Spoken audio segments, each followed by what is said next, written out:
Good evening and welcome to the COVID-19 update on Channels Television. I'm Millicent Nwaka. First, the highlights.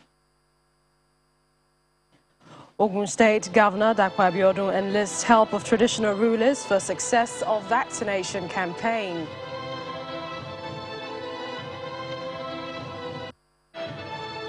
Adamawa administers over 33,000 Moderna vaccines in second phase of exercise in the state. And Russia reimposes lockdown as it records the highest number of deaths in a 24-hour period.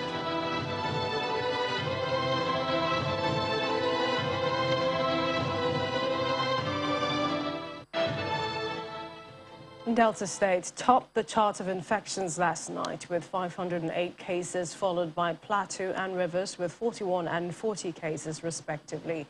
12 other states also recorded new infections, including the FCT. According to the Nigeria Center for Disease Control, NCDC, out of the 711 cases confirmed for Monday, the 508 confirmed cases reported from Delta were between July the 27th to October 13th, while a total of 92 cases were also backlogged from Lagos, Plateau, and the FCT in the last 2 days. The NCDC also reports some backlogs of community discharges from the Federal Capital Territory, Imo, and Abia states. It says 295 patients were discharged on Monday after recovering from COVID-19. Here's more on the virus update.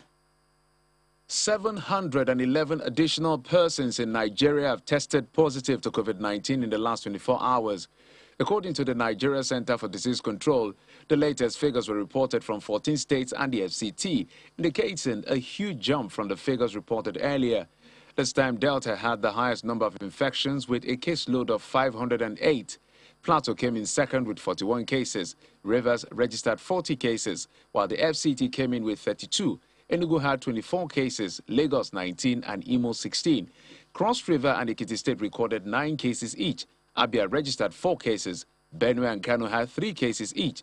Bauchi, Bayelsa, and Ogun had 1 case each. There were no cases reported from Ondo, Osun, and Sokoto states, while the latest data also includes a backlog of positive cases from Delta, Plateau, Lagos, the FCT, Imo, Enugu, Benue, and Abia states. The total caseload in Nigeria has risen to 211,171. 295 patients have been discharged in the last 24 hours, increasing the total number of recoveries to 202,674. There were 2 additional deaths from COVID-19 complications reported in the last 24 hours, raising the fatality toll to 2,884. Currently, there are more than 5,000 active cases in Nigeria, while over 3 million samples have been tested so far. More than 5.5 million Nigerians have received the first shot of the COVID-19 vaccine, while over 2.9 million persons have been fully vaccinated. The National Primary Healthcare Development Agency says the Moderna, AstraZeneca, Pfizer, Johnson & Johnson brands of COVID-19 vaccines are available in the country. The agency is advising Nigerians to ensure a complete dose for full protection against the COVID-19 virus. In Africa, there are more than 8.4 million confirmed cases, and over 217,000 deaths have been recorded across the countries on the continent. More than 244 million people all over the world have contracted COVID-19, while deaths are beyond 4.9 million. And President Muhammadu Buhari has challenged the nation's universities to conduct research targeted at discovering an antidote to the ravaging COVID-19 pandemic in the interest of the nation. Speaking at the grand finale of the 36th convocation ceremony of the University of Ilorin, he pointed out that the nation's universities have a role to play in the efforts at combating COVID-19 in the interest of humanity. He was represented by Professor Ignatius Onimawu of the National Universities Commission, NUC. The whole world has been battling with coronavirus pandemic since December 2019. The dreaded disease sneaked into Nigeria in March 2020, and since then, we have not remained the same. Many lives have been lost to this terrible pandemic. Many human activities have been negatively affected. Many have lost their jobs, consequent upon the disease. We have equally lost man-hours, which we can never regain. While I expect us to abide by all the protocols given by the health authorities, our universities have a role to play in the efforts at combating it in the interest of the nation and humanity.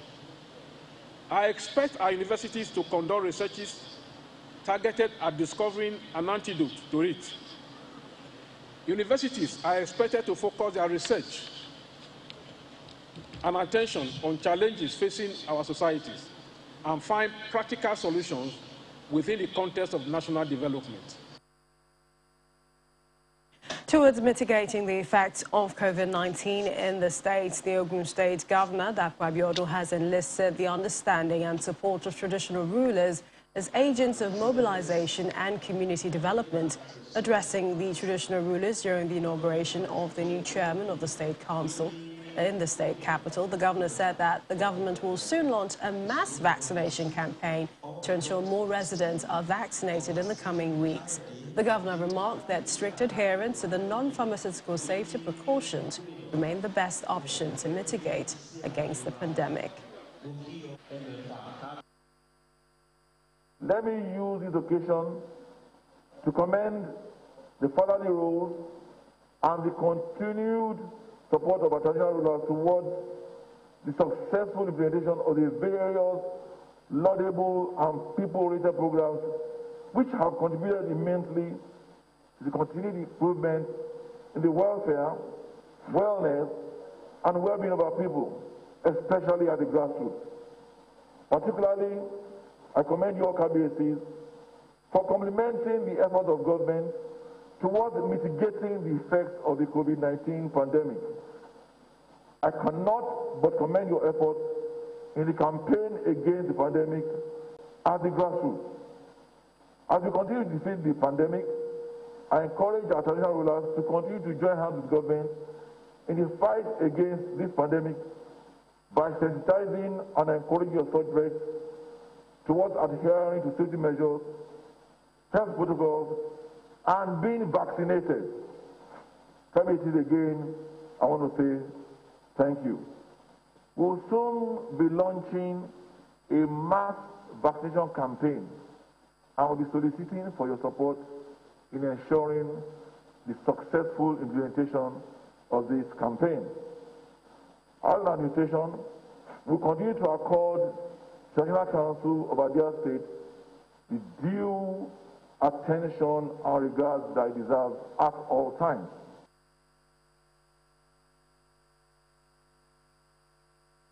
It is said that no travel is risk-free during COVID, the new normal we must live with as countries may further restrict travel or bring in new rules at short notice, for example, due to a new COVID-19 variant. Well, following Nigeria's new revised travel protocol into the country, let's quickly take a look at the Continental Impact as well as its effect on the people. And joining us right now is Mr. Bankole Bernard. He is the immediate past president of the National Association of Nigerian Travel Agents. He joins us virtually. Thank you for joining us on the program. Thank you very much. Good evening. All right. First, talk to us about the impact of the different countries' travel advisory in the wake of COVID and how that is affecting Africa's aviation sector. Well, it would be an understatement to say that COVID-19 has impacted the way we travel in the last 1.5 years. Before COVID, everything was working smoothly and we had a one-unit travel industry. Then all of a sudden, COVID appeared and everything went upside down. And it's so terrible that different countries are coming up with different rules governing how they want the health sector of their country to operate according to these COVID-19 protocols. Nigeria is not exempted. We have adopted ours. But along the line, we're beginning to see different changes in how this protocol is being administered in different countries. But most importantly, we want to see more of a relaxed rule of COVID considering the fact that a lot of countries have embarked on mass vaccination of the people. And I think that is one of the things Nigeria too needs to embrace, whereby emphasis will be more on vaccination than the COVID test, because this COVID test seems to be taking more of attention than the vaccination. And that's why we've not seen so much of people showing interest. Definitely is one of the mandatory things to do is to have the PCR test for you to go out or to come into the country. I mean, that is well established. But what about laying a lot of emphasis on vaccination as well, which will reduce the spread of this COVID-19 drastically? So I think a lot of attention should be on vaccination, as it were, and let us pay less attention on the PCR and even the cost of it. I figure that a lot of money is being made on the PCR, and that's why attention is on, which is typical of us. If we were to look at, I mean, some of the things you've said now is essentially the path to recovery and vaccination being very key. But let's talk about the impact on businesses, especially the ease of doing business. We know Nigeria ranks 131 of 170 countries, and that was 2020. And our aim is to get to, at least 100 by 2023. In view of perhaps this and where we are, and we're looking at a travel review that says for those on business trip or official duty staying less than 7 days, you have to be fully vaccinated, produce a negative PCR test or conduct the PCR test. Don't you think, doesn't this affect, people coming in for investment, for business in the country, and by that affecting essentially our economy? Oh, certainly. The impact on the economy is severe. You can't rule that out. But you see, everything in life is all about perception.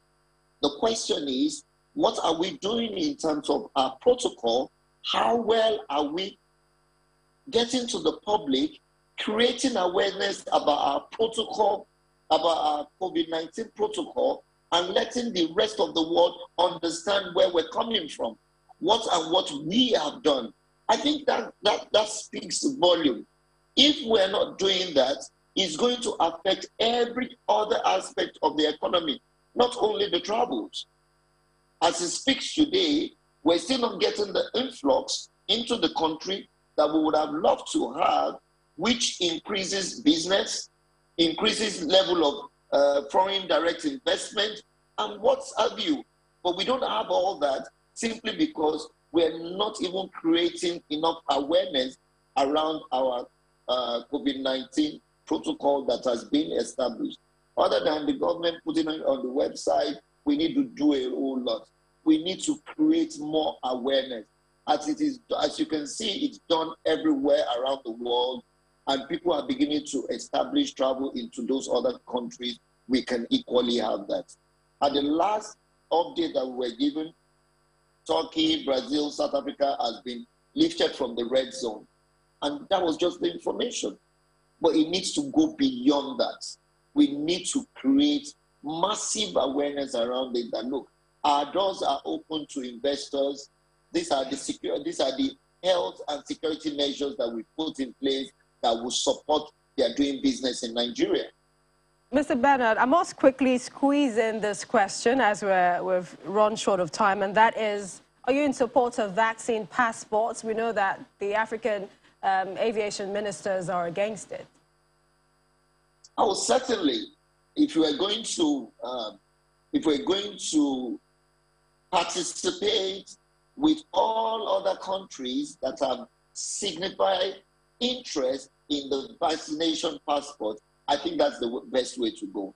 We need to operate a single aviation document that will enable movements of people to resume to the new normal. We can't say we're not going to do that. It's just going to leave us out. The vaccination passport, which even if you look at it, IATA is proposing it as well, that we need to have a one passport that makes it possible for people to move in and out of the country freely. And not only applicable to Nigeria. If you check, it's applicable to most of the countries around the world. That's the only channel we can create that will be reliable and reduce the cost on travelers. We appreciate your time. We've been talking to Mr. Bankole Bernard. He is the immediate past president, National Association of Nigerian Travel Agents. Thanks so much for joining us on the program. Thank you very much for having me. Adamawa State has so far vaccinated over 33,000 persons with the Moderna vaccine since the commencement of the second phase of the rollout exercise in the state. This disclosure was made by the Director Immunization and Disease Control at Adamawa State Primary Healthcare Development Agency, Dr. Vasumu James in Yola, the state capital. According to him, the response by the people is encouraging because of the various awareness campaigns embarked by the agency. The COVID-19 vaccination exercise in Adamawa State has been going on without hitches due to the awareness campaign embarked upon by the State Primary Healthcare Development Agency. Vaccination centers continue to record a substantial increase in the number of persons coming out for their doses. A vaccinator in one of the vaccination centers at the Specialist Hospital Yola says the turnout is encouraging, but the exercise is not without some challenges. The major challenge that we have, sometimes we don't have the vaccine. If we bring 2 vials, it will finish. Most as of today, we send people to go, but let them come back tomorrow. We have problem of data also. Sometimes the recorder have problem of data. If he's registering those that come for first dose, if you start doing it, data will finish him at the way. The Director Immunization and Disease Control at Adamawa Primary Healthcare Development Agency, Dr. James Vasumu, gives an update on the vaccination exercise in the state. So far in Adamawa State, we have about 71 vaccination sites across all the LGS, and we have what we call fixed and mobile teams. When we say fixed, they are located in those facilities. When we say mobile teams, we mean those teams move around marketplaces, churches, schools, where these eligible individuals are engaged in the vaccination. The vaccination is considered safe and effective. Before you deploy any vaccine into any country, we have a regulatory agency in Nigeria. We have NAFDAC. NAFDAC have to test the safety and efficacy of this vaccine before deploying to other states. That has been done. As the vaccination exercise is progressing in the state, the health authorities are insisting that citizens must continue to adhere to the COVID-19 protocols to curtail community transmission of the virus among communities. Poland will need to consider tighter COVID-19 restrictions if average daily cases exceed 7,000. The health minister was quoted as saying yesterday as the government warns that infections were almost doubling each week. Well, joining us for more on this is Dr. Michał Maciejczyk, who's a family medicine specialist, Polish Mother's Hospital. He joins us right now. Thank you for joining us on the program. I mean, more than 5,000 daily new infections reported for the first time since May. What's causing the rise in cases? Hello. I think the problem is that people stopped going with the COVID restrictions. We are too open to really kill the fourth wave, and the problem is that a lot of people stopped using masks. Not enough people had the vaccine. So now when the kids came back to school, we all came back to work, the fourth wave is starting to pile up. This is a fourth wave or another wave of the pandemic? It is, because between June and August, we had a very low number of cases. It was about 200-300 a day. Now, today it was 6,500 almost. So it's growing, and the good thing is that not too many people died during that wave. Comparing to last year, we are about half the number that was daily last year. So that's the good news. The second good news is that some people who have been vaccinated actually got COVID, but they are going through the infection quite smoothly without too many problems, and they are not getting to hospitals. They are not needing help with breathing, and that's much better situation than it was last year. Not so many people got to hospitals, and not so many people are in a very serious condition. The health minister says that the explosion may require drastic action. What kind do you expect?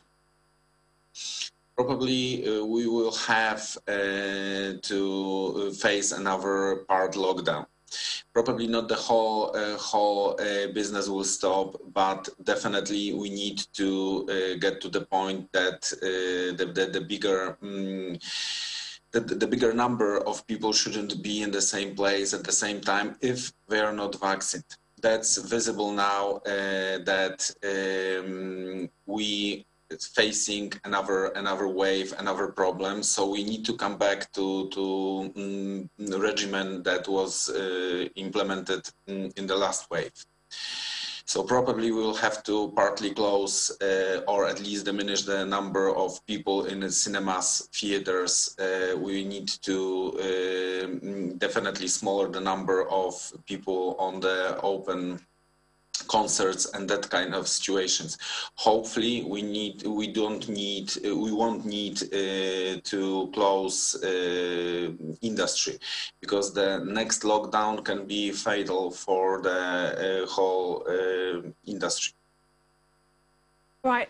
I mean, Central and Eastern Europe, where vaccination rates are lower, in the west of the continent, has seen a surge in cases in recent weeks. And we understand that officials in Poland are urging the public to get vaccinated and also follow the restrictions. But do you think this in any way points to some form of hesitancy? The problem is that the politics are still using carrot instead of using stick at that moment. So to close everything for people who didn't vaccinate. In my opinion, that's the only solution for the situation now, to force people to vaccinate. But the problem is that a lot of people are actually scared because of the information that are put in the internet with anti-vaccine movements. They're not true, but not everybody can filter the real news from the rubbish news. So one thing is as much education as is possible, but at that point, I think we need to force the law on the people. It's like done in Italy or France, that you need to show COVID certificate before you enter a theater or even a restaurant. It's not, for past 3-4 months, the situation was quite good and the restrictions were still there. So we had to use masks in closed areas.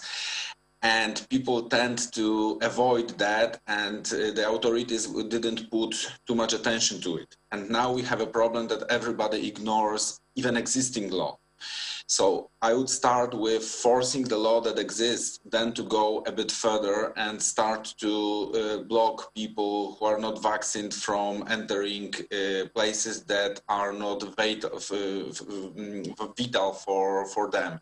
So we don't have to go to cinema or theater to live. Okay, so starting from here, finishing on the department stores and shopping galleries. Well, we'll see what happens in the coming days. We appreciate your time. Dr. Michał Maciejczak, family medicine specialist, thanks for joining us on the program. Thank you very much. Take care. Bye-bye. Bye. And the UK has recorded another 263 deaths within 28 days of a positive test, the highest daily figure since March the 3rd. Then Scotland's First Minister, Nicola Sturgeon, says COP26 will inevitably pose a risk of transmission of COVID-19. Here's more on the global update. Hospitals in the southern region of Russia are fully loaded with COVID-19 patients as the country fights a new wave of the coronavirus infection. Officials say all the hospital beds have been taken as the hospital accommodates 450 patients, including 50 in the intensive care unit. Officials further add that the absolute majority of those admitted have not been vaccinated. Russia on Tuesday reported 1,106 COVID-19 deaths in the past 24 hours, the highest figure since the start of the pandemic, amid a surge in new cases that have prompted authorities to reimpose partial lockdown measures. China is aiming to provide 2 billion vaccine doses to the world. A senior Chinese official says China has so far provided more than 1.5 billion COVID-19 vaccine doses to 106 countries and 4 international organizations since the beginning of this year. There are aims to reach 2 billion by the end of the year and also provide $100 million to the international vaccine sharing scheme COVAX. State media have repeatedly stressed that China has the capacity to produce 5 billion vaccine doses annually. As the country has a population of 1.4 billion, in theory, it only needs half of those. However, booster jabs are currently being rolled out in many major cities. Residents in the Greater Tokyo area, including Japan's capital city, Tokyo, are now enjoying restaurant sit-ins after government relaxed COVID-19 restrictions. The government reported a record low number of 82 daily coronavirus cases in the city since October 19 last year. Over 102,000 local restaurants, or 85% of the total number of dining establishments in Tokyo, are permitted to operate, with the outlets implementing antivirus measures such as using alcohol-based sanitizers and thermal cameras on patrons.